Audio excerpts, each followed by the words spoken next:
Al Capone was a very well-known man in America. He became famous during the 1920s. This time was called the Prohibition era.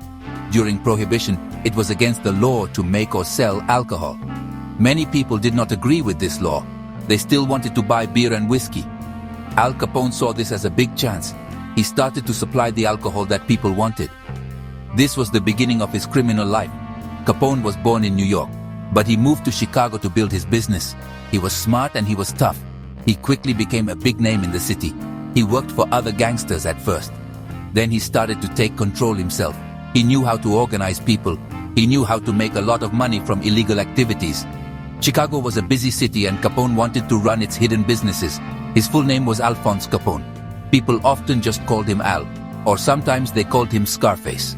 He got this nickname because of scars on his face. He did not like people to call him Scarface. He wanted people to see him as a businessman. He even gave money to charity sometimes. But behind this, he was building a big criminal group. This group was involved in many bad things, not just selling alcohol. The Prohibition law helped gangsters like Capone a lot. It created a huge market for illegal drinks. Capone's gang fought with other gangs. They fought to control the sale of alcohol in different parts of Chicago. This made the city very dangerous at times. Capone became richer and more powerful. He seemed to be above the law for many years. Many people in Chicago knew who he was. Some were scared of him, and others admired his power. Al Capone became the boss of a big criminal group in Chicago. This group was called the Chicago Outfit. He controlled many illegal things in the city. Selling alcohol was his biggest business. This was called bootlegging. His gang made a lot of money from this. They brought alcohol in from other places. They also made their own alcohol. They sold it in secret bars called speakeasies. Capone had many of these speakeasies. Capone was not just involved in selling alcohol. His gang also ran gambling places. People could go there to bet money on games. This was also against the law. He also made money from brothels, where women were forced to work. Capone's organization was very big. It had many people working for it. He paid police officers and politicians. This was so they would not stop his crimes. This corruption made it hard to catch him. Capone was known for being very violent. His gang was not afraid to hurt or kill people. They fought other gangs to keep control. One of the most famous events was the St. Valentine's Day Massacre. This happened in 1929. 7 men from a rival gang were killed. People believed Capone's men did it. Capone himself was in Florida at the time. This made it hard to prove he ordered it. This event shocked the country. Many people were scared of Capone. He had a lot of power in Chicago. He lived in a big hotel. He had bodyguards with him all the time. He tried to look like a respected person. He would go to public events. He even talked to reporters sometimes. But everyone knew he was a dangerous criminal. The police tried to arrest him for his violent crimes. But they could not get enough proof. Witnesses were too afraid to talk against him. The government in Washington, D.C. wanted to stop Al Capone. He was becoming too powerful. His crimes were making headlines everywhere. President Herbert Hoover told his officials to get Capone. They tried many ways to catch him. One famous lawman was Elliot Ness. Ness and his group of agents were called the Untouchables. They tried to stop Capone's alcohol business.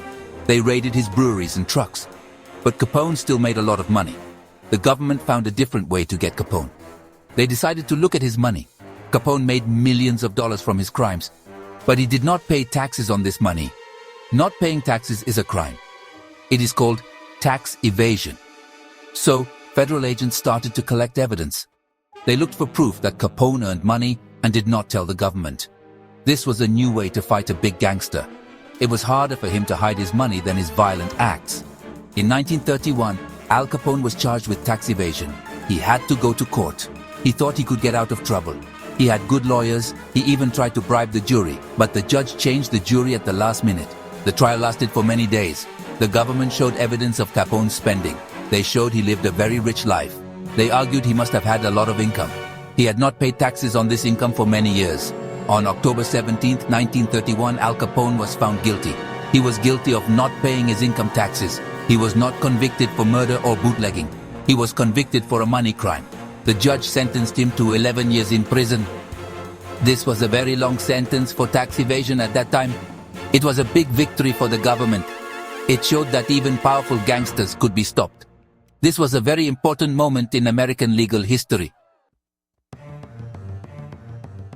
After his conviction, Al Capone's time as a crime boss was over. He was sent to a federal prison in Atlanta. Later, he was moved to Alcatraz. Alcatraz was a very tough prison on an island. It was hard for him to run his gang from there. His criminal empire started to fall apart without him.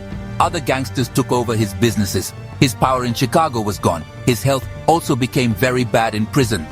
Capone was released from prison in 1939. He was very sick by then. He had a disease that affected his brain.